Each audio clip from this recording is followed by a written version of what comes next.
भारत माता की, भारत माता की, वंदे वंदे वंदे। आर्य समाज बस्ती के स्वर्ण जयंती कार्यक्रम के अवसर पर जिला आर्य उप प्रतिनिधि सभा बस्ती के प्रधान श्री ओम प्रकाश आर्य जी, महामंत्री दिल्ली आर्य प्रतिनिधि सभा श्री विनय आर्य जी, प्रदेश सरकार में मेरे सहयोगी मंत्री और बस्ती के प्रभारी मंत्री श्री राकेश सचान जी, विधान परिषद सदस्य श्री सुभाष यदुवंश जी, भारतीय जनता पार्टी के क्षेत्रीय अध्यक्ष श्री सहजानंद राय जी, कार्यक्रम के संयोजक वैदिक प्रवक्ता बाराबंकी से आचार्य सुरेश जोशी जी, आज के इस कार्यक्रम में उपस्थित आर्य समाज के सभी पदाधिकारी गण, जिला पंचायत के अध्यक्ष श्री संजय चौधरी जी, माननीय विधायक श्री अजय सिंह जी, भारतीय जनता पार्टी के जिला के अध्यक्ष विवेकानंद मिश्र जी और उपस्थित सभी भाइयों बहनों, आर्य समाज बस्ती को 50 वर्ष की अपनी एक शानदार यात्रा के लिए हृदय से बधाई देते हुए आप सबके प्रति मैं अपनी शुभकामनाएं देता हूं। मैं विशेष रूप से अभिनंदन करूंगा श्री ओम प्रकाश आर्य जी का और उनके परिवार के सभी सदस्यों का, उनके सभी सहयोगियों का, जो लगातार अपनी परंपरा के साथ जुड़ करके उनके पूर्वजों ने आर्य समाज बस्ती की स्थापना में योगदान दिया था और उन्होंने अपनी पैतृक परंपरा का निर्वहन करते हुए लगातार वे कार्यक्रम को आगे बढ़ाते रहे और मुझे बस्ती में किसी एक कार्यक्रम में सबसे पहली बार 1995 में आने का अवसर में प्राप्त हुआ था। वही आर्य समाज बस्ती के कार्यक्रम में श्री ओम प्रकाश जी के ही कार्यक्रम में आने का अवसर प्राप्त हुआ था। आप अनुमान करिए 1995 संभवतः गोरखपुर से बाहर मेरा पहली बार जाना हो रहा था किसी सार्वजनिक कार्यक्रमों में, और उनमें से बस्ती का आर्य समाज का कार्यक्रम भी था। आज इतने वर्ष हो गए हैं, लगभग 28 वर्ष बाद भी उसी ऊर्जा के साथ, उसी प्रतिबद्धता के साथ, उसी निष्ठा के साथ आर्य समाज के मूल्यों और आदर्शों को आम जनमानस तक पहुंचाने के लिए श्री ओम प्रकाश आर्य जी के द्वारा निरंतर प्रयास किया जा रहा है, आगे बढ़ाया जा रहा है। अपनी व्यक्तिगत पारिवारिक समस्याओं को दरकिनार करते हुए एक पिता के लिए सबसे कठिन समय होता है जब वह अपने कोई जवान पुत्र को खो दे, लेकिन उससे उभरते हुए महर्षि दयानंद सरस्वती के मार्गों का अनुसरण करते हुए उन्होंने आर्य समाज के लिए जो योगदान दिया है और जो योगदान कर रहे हैं वो अत्यंत अभिनंदनीय है और सराहनीय है। भाइयों बहनों, आदरणीय प्रधानमंत्री जी ने कुछ दिन पूर्व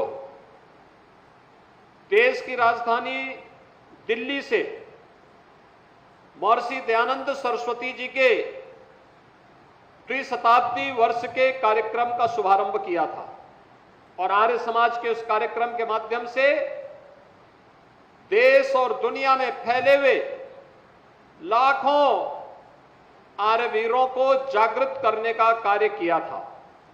आर्य समाज भारत का एक जीवंत आंदोलन रहा है। हर आंदोलन की शुरुआत कौन कर रहा है? और उस आंदोलन के साथ चलने वाले सारथी कौन हैं? आंदोलन की दिशा उससे तय होती है और उसके परिणाम भी उसी से तय होते हैं।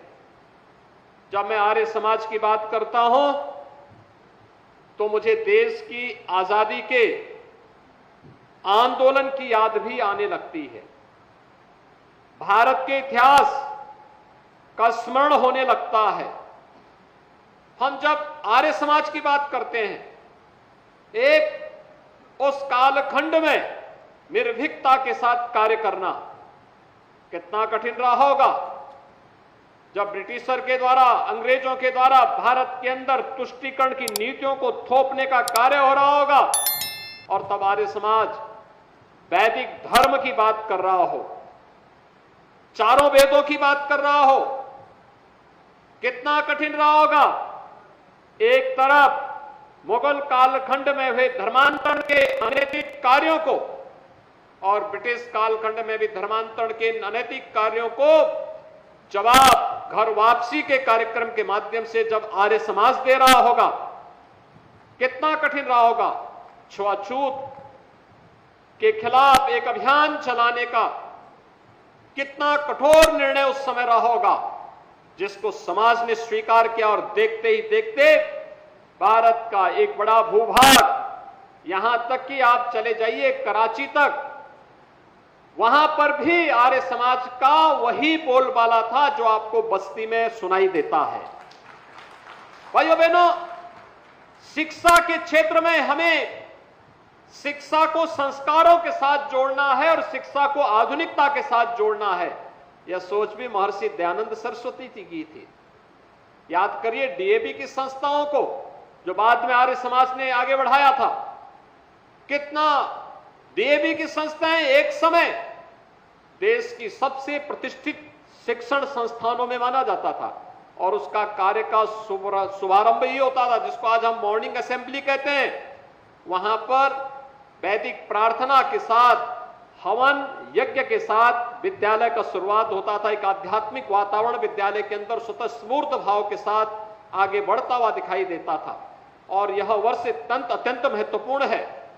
ऐसे युग दृष्टा ऋषि महर्षि दयानंद सरस्वती जी के 200वीं जयंती के कार्यक्रम के साथ पूरा भारत जुड़ रहा है, आर्य समाज के प्रणेता को नमन कर रहा है। तो दूसरी ओर आर्य समाज की स्थापना का भी अगले वर्ष से 150वां वर्ष प्रारंभ होने जा रहा है। 150 वर्षों की इस यात्रा में हमने क्या पाया, को क्या खोया। अगर आप देखेंगे देश की आजादी की लड़ाई को, तो भाइयों बहनों कोई संदेह नहीं होना चाहिए, अंग्रेज बेखबर थे। उनको यह लगता था भारतीय कभी एकजुट नहीं हो सकता है, उनके खिलाफ कोई अभियान नहीं चला सकते। लेकिन स्वदेशी का आंदोलन पहली बार किसी ने चलाया था, आर्य समाज ने चलाया था। स्वदेशी के माध्यम से उन्होंने जो अंगड़ाई ली, अछूतोद्धार के माध्यम से जो अभियान आगे बढ़ाया था, घर वापसी के जिस कार्यक्रम को आर्य समाज ने आगे बढ़ाया था, यह कार्यक्रम केवल वहीं तक सीमित नहीं था। इस कार्यक्रम ने अनेक क्रांतिकारी पैदा किए। याद करिए काकोरी कांड के महानायक पंडित राम प्रसाद बिस्मिल, ये आर्य समाज की देन थी। आर्य समाज के एक प्रचारक के रूप में शाहजहांपुर में कार्य करते थे और फिर देश की आजादी की लड़ाई को जब अंगड़ाई लेनी थी तो उन्होंने न केवल स्वयं बल्कि अपने साथ अस्फाउल्लाह खां को भी जोड़ा और ठाकुर रोशन सिंह को भी जोड़ करके इस लड़ाई को आगे बढ़ाने का कार्य किया था। उस समय का हर क्रांतिकारी आर्य समाज के साथ जुड़ करके गौरवान्वित महसूस करता था।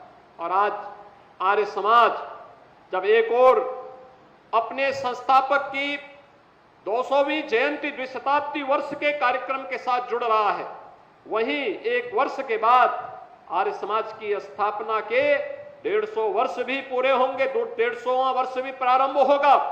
उन स्थितियों में हम सबके सामने बहुत सारे मुद्दे होंगे जिन पर शोध करने की, जिसको वर्तमान पीढ़ी को बताए जाने की और समाज की जुड़ी हुई उन तमाम समस्याओं के समाधान का रास्ता भी उस शोध के माध्यम से, उस अध्ययन के माध्यम से अब सब हम सबके सामने अपने आप ही आती हुई दिखाई देंगी। जो ज्वलंत समस्याएं हमारे सामने गाये बगाए आ जाती हैं, उन सब का समाधान भी हमारे सामने आएगा और मुझे लगता है उस पर व्यापक कार्य किए जाने की आवश्यकता है। मैं आर्य समाज का आह्वान करूंगा कि भी से तैयारी करें।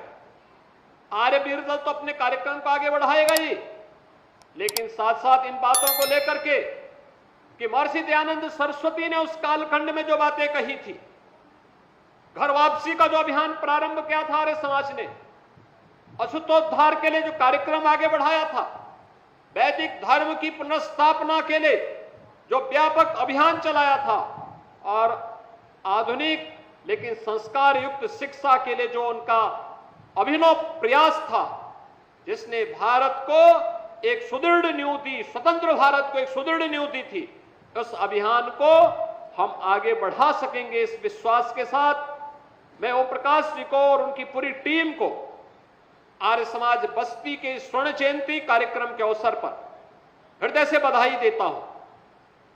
अनेक झंझावातों और तूफानों का सामना करते हुए भी आर्य समाज के अभियान के साथ लगातार जुड़े हुए हैं। और जो मैंने आपको बताया भी, मेरा बस्ती में पहली बार किसी कार्यक्रम के साथ आना हुआ था 1995 में, तो वह कार्यक्रम था आर्य समाज बस्ती के कार्यक्रम के साथ। गोरखपुर से पंडित द्विजराज शर्मा मेरे साथ में थे, अत्यंत बुजुर्ग लेकिन जुझारू